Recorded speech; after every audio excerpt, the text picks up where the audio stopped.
Salut Forest Sniper. Bonjour les snipers. Nous allons continuer notre formation sur la stratégie Sniper Forex. Aujourd'hui, nous allons voir la leçon 2 et je vais enregistrer juste une petite vidéo sur la partie A. Et la leçon 2, ce sont les meilleures configurations des prix M et W en tournoi tête-épaule. Ce sont les configurations que j'utilise sur le marché boursier. Ce sont des puissantes configurations et nous allons voir un peu comment travailler avec ça. Voilà. Et bon. Voilà, donc, d'abord, comprenez que dans le marché, il y a deux types de tendances. Il y a les tendances haussières et les tendances baissières. Voilà. Et les M apparaissent lors d'une tendance haussière pour annoncer un retournement baissier. C'est-à-dire, les prix vont évoluer comme ça. Les prix évoluent à la hausse. Et à un moment donné, vous voyez, les prix font un genre de M particulièrement bizarre et puis après paf, les prix commencent à descendre. Voilà, les prix commencent à chuter. Donc vous avez ce M qui est là, vous voyez, voilà, ce M qui est là, hein, qui annonce un retournement des prix à la baisse. C'est pourquoi nous avons dit les M apparaissent lors d'une tendance haussière pour annoncer un retournement à la baisse. Très bien. Maintenant, le genre de M que nous tradons, c'est deux types. Mais il y a un particulièrement qui est beaucoup prisé, qui est très très puissant. Le premier genre de M que nous utilisons, c'est ce M qui est là. Vous voyez, ici, il fait un sommet. Je vais tracer un trait pour marquer le sommet qui est là. Vous voyez? Et après, il vient casser ce sommet, former un autre sommet en haut là, et les prix descendent. Voilà. Ce genre de M là, c'est ce que nous cherchons. C'est-à-dire les M qui font comme ça. Ce genre de M, c'est ce que nous faisons. C'est ce que nous cherchons. On peut accepter ce genre de M où le deuxième sommet est au même niveau que le premier. Sous certaines conditions, on peut accepter ça. Et nous allons voir ces conditions-là dans l'avenir, quand nous allons étudier la stratégie. Alors, on peut accepter ce genre de M. Voilà. Mais voici les deux M qui rentrent, que nous pouvons accepter, n'est-ce pas, quand nous tradons. La configuration. Et vous pouvez voir ça partout dans les prix. Sur le marché, sur la plateforme, vous allez voir cette configuration-là. Bien, maintenant, les W, c'est l'inverse. Les W apparaissent lors d'une tendance baissière pour annoncer un retournement haussier. C'est-à-dire, vous allez voir les prix descendre comme ça. Et à un moment donné, vous allez voir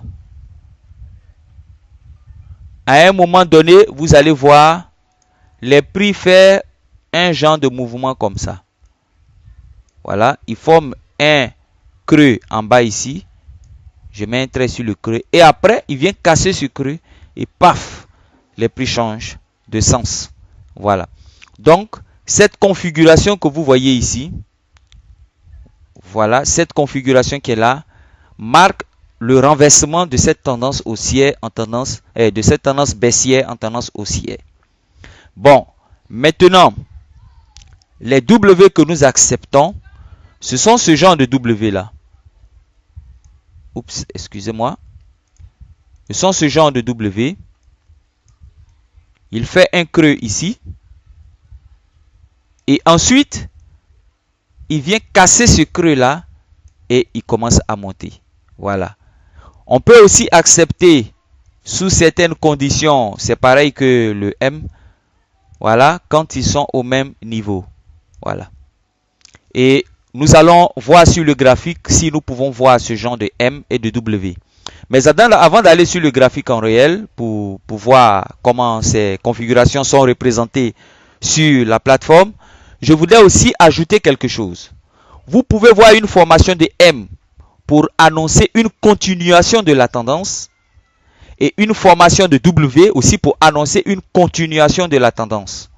Donc ça veut dire que la tendance baisse et vous avez un M qui se forme pour annoncer que la tendance encore va baisser. Comme ça. Voilà. Et la tendance continue de baisser. Voilà. C'est pareil pour le W. Vous pouvez avoir un W qui monte, des prix qui montent. Et après, une formation, n'est-ce pas, d'un W comme ça. Et puis, les prix vont à la hausse. Voilà. Les prix vont à la hausse. Et ce genre de configuration là, c'est fait exprès par les liquidity providers. Et nous allons voir pourquoi ils le font. Pourquoi le M, le deuxième point, quand il dépasse ça, il devient très puissant. Pourquoi? Nous allons le voir. Pourquoi aussi le W, quand il dépasse le premier creux, comme ça, il devient très puissant.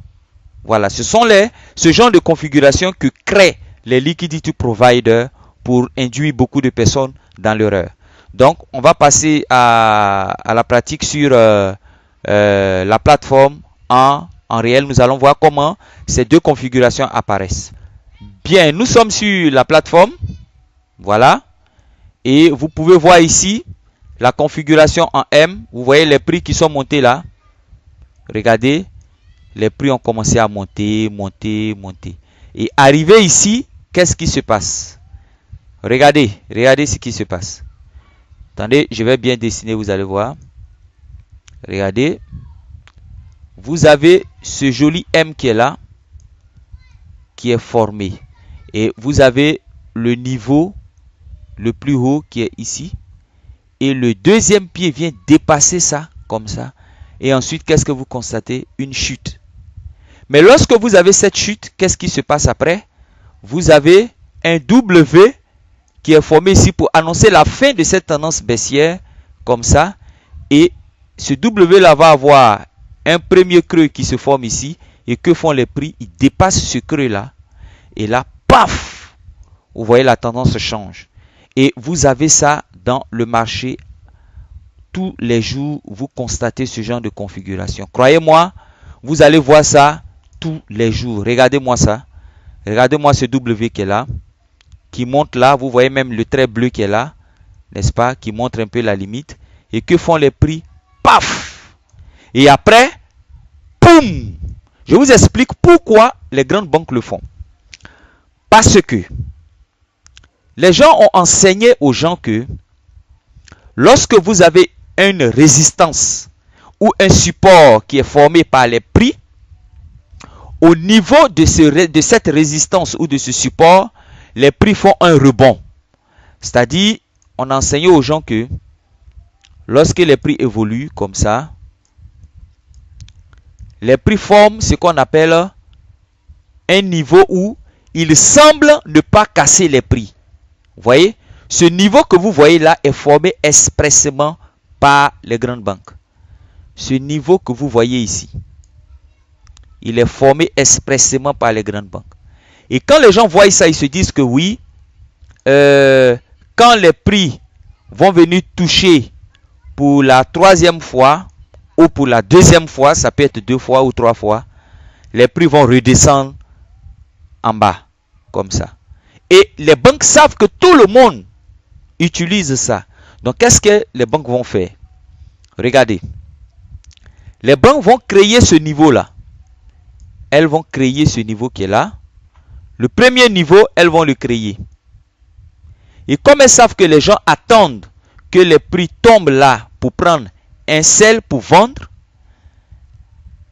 quand les prix vont arriver ici, les prix vont faire comme si ils vont descendre. Vous voyez un peu, des petites bougies vont venir là comme s'ils vont descendre. Et vous allez voir les gens prendre maintenant les sells. Les sells, les sells, les sells, les sells, les sells. Ils vont commencer à vendre. Et dès qu'ils ont vendu, qu'est-ce que le liquidity provider fait? Il casse le prix. Or, on a appris aux gens que lorsque la résistance est cassée, ça veut dire que les prix vont aller en buy. Vous voyez, lorsque la résistance est cassée. Alors, qu'est-ce que les gens vont faire ensuite? Les gens vont commencer à prendre des bails, des bails, des bails. Et ceux qui ont pris ici des sels, les liquidity providers commencent à ramasser leur stop loss, à ramasser leur argent, commencent à ramasser leur argent, puisqu'ils vont placer des stop loss ici. Donc, ils commencent à ramasser leur argent. Et ceux à qui on a dit que quand la résistance est brisée, les prix continuent, eux, ils vont commencer à prendre des bails, des bails, des bails, des bails, des bails. Donc, vous allez les voir, ces personnes-là, prendre des achats, parce que pour eux, les prix vont continuer leur mouvement. Et c'est en ce moment-là, paf, vous voyez, et ils vont placer leur stop loss en bas ici. Vous voyez, les liquidity providers ramènent les prix en bas et coupent les stop loss de ceux qui ont pris des bails là. C'est comme ça se passe. Et je vais vous montrer un exemple ici. Regardez, quand les prix sont descendus, les prix se sont arrêtés à ce niveau. Et ce niveau, il est considéré comme, ce niveau qui est là, il est considéré comme, n'est-ce pas, un support. Parce que les prix avant, vers ici, les prix n'ont pas pu casser ce niveau, ils sont remontés. Ça, c'est le liquidity provider qui a créé ça. Et donc, qu'est-ce qui se passe? Quand il arrive ici, les gens vont se dire, bon, la deuxième fois quand il va venir, je vais prendre un sell. Ça sera la confirmation. Donc, il est venu ici, après qu'il ait créé là, il est venu ici pour la première fois, la deuxième fois. Donc, ils vont commencer à prendre des sells. Et quand les prix sont arrivés là, ils ont pris des sells. Des buys plutôt, excusez-moi. Ils ont acheté. Parce que pour eux, les prix vont remonter. Donc, ils ont acheté. Et ils ont placé leur stop loss en bas ici. Ils ont placé leur stop loss ici. Et là, qu'est-ce que fait le liquidity provider? Il amène, bon, les prix sont montés. Et quand les prix descendent, que les gens sont en train d'acheter, le liquidity provider, il casse. Et il commence à ramasser leur stop loss, à ramasser leur argent. Et quand il a cassé sur cette bougie-là, ici, je vais bien vous montrer, il a cassé ce support-là. Et on a dit aux gens que lorsqu'il casse le support, alors la tendance baissière va continuer. Alors que vont faire les gens? Ils vont commencer à prendre des sells à vendre, et placer leur stop loss en haut ici. Leur stop loss en haut. Voilà. Et que va faire le liquidity provider? Il va les laisser prendre des ventes. Et après un moment donné maintenant, il commence à ramasser leur stop loss. Il arrive ici. Et c'est ça, c'est pourquoi ce genre de W, on affectionne beaucoup ce genre de W parce que ça montre vraiment que le marché va aller à la hausse. Vous voyez? Et quand le marché arrive là, il fait la même chose. Il crée un sommet là et après il casse ce sommet ici et il redescend à la baisse. Voilà. Et c'est comme ça. Et vous allez trouver ce genre de configuration là plein dans le graphique. Regardez-moi ce M qui est là. Regardez ce M. Vous voyez ça? Bang! Les prix descendent. Hein? Vous avez ça. Vous avez ça. Partout, à tout moment, vous allez trouver ce genre. Voici un M de confirmation, continuation de la tendance. Vous voyez, la tendance baisse. Il forme ce M qui est là pour dire que la tendance va continuer. Bang! Et les prix sont descendus. Voilà. Vous voyez un peu? Voilà. Et vous allez voir aussi des W. De jolis W qui vont se former. Comme vous pouvez le voir là. Et à partir d'ici, les gens vont commencer à prendre des achats. Ils vont commencer à acheter. Puisque quelque part là, on a eu un support ici. À ce niveau-là. Vous avez un support là. Donc, qu'est-ce que les gens vont faire? Ils vont commencer à acheter. Il va monter un peu pour leur donner espoir que ça va acheter. Et puis après, il va venir ramasser les stop loss là. Et quand il va casser ici, ceux qui vont dire, ah, la vente qui a eu lieu ici, la vente qui a eu lieu là, va continuer. Cette vente là va continuer. Il commence à vendre. Et il place le stop loss là. Et que va faire le liquidity provider? Il commence à ramasser le stop loss. Il forme ce W que vous voyez ici. Ce merveilleux W que vous voyez là. Et là, les gens pleurent et eux, ils sont contents. Voilà. Et c'est ça. Et vous allez trouver cette configuration. Regardez-moi ça. Regardez ceci. Regardez ce M qui est là. Oh, regardez ce joli M. Oh, excusez-moi, c'est pas ce que je voulais prendre. Regardez ce M qui est là. Voilà. Bang. Regardez ça. Voilà. Ça, c'est le piège. On appelle ça stop hunter, c'est-à-dire chasseur de stop loss. Vous voyez? Ici, c'est dangereux. Il est très dangereux d'acheter ici. Voilà. Ça, c'est le liquidity provider qui crée ça. Il crée ça pour tuer les gens. Et les prix descendent. Bang. Les gens sont faits comme des rats. Et les gens pleurent. Et lui, il est content. C'est comme ça. Voilà. C'est comme ça, ça fonctionne. Et vous allez trouver ça sur n'importe quelle paire. Ici, c'était la paire Order USD. Je mets n'importe quelle paire par hasard. Je prends Chef JP. Voilà, je vais enlever un peu les objets qui sont là sur le Chef JP. Voilà. Vous allez voir cette configuration. À tout moment, vous allez voir cette configuration. Voilà. Regardez. Tac, tac, bang. Ici, en haut, ils ramassent leur argent. Et c'est comme ça fonctionne, les gars. Regardez-moi ce W. Ça, c'est un W de ramassage de stop loss. Bang. Et là, il change carrément de comportement. Vous voyez un peu? Voilà. Regardez-moi ça. Un très bon W. Ça, c'est les W où les prix descendent à peu près au même niveau. Voilà. Paf, il monte. Et puis, bon, voilà. Et vous voyez ici. Et lorsque les tendances veulent changer, vous allez toujours constater. Je prends une autre paire ici. Regardez-moi ça. Hein? Les prix montent jusqu'à ce niveau. Les prix descendent là. Pang, ici. Paf. La même chose ici. Monte jusqu'à ce niveau. Ils descendent ici. M. Paf. Et c'est tout le temps comme ça. Tout le temps. Regardez-moi ce joli W. Ici. Il remonte un peu. Bang. À ce niveau-là. C'est pour induire les gens en erreur. Et puis après. Bang. Il remonte là. Et c'est tout le temps comme ça. Tout le temps. Observez ça. Qu'est-ce que vous dites de ça? Qu'est-ce que vous dites de ça? Vous pouvez backtester ça tout le temps. Tout le temps, vous allez voir ça. Tout le temps, vous allez voir ça. À chaque fois, vous allez voir. Vous allez voir ce genre de choses. Regardez-moi. Regardez-moi ça. Ça. Normalement, la chose est ici. Mais que va faire? Une information économique vient ramasser stop loss des gens. Et ensuite, voilà. Paf, il continue. Hein? Et vous allez voir ce genre de M, ce genre de W. Et ils raffolent ça, les liquidity providers. Ils savent que s'ils le font, ils vont avoir beaucoup de personnes qui va, voilà. Et c'est comme ça. Bien. Donc, vous comprenez que les M et les W, vous les avez sur le graphique. Maintenant, la question que je vais vous poser, est-ce que c'est tous les M, c'est tous les W qu'il faut trader? Je vais vous donner un exemple. Tout simple. Hein? Regardez. Je vais vous donner un exemple tout simple. La paire est descendue là.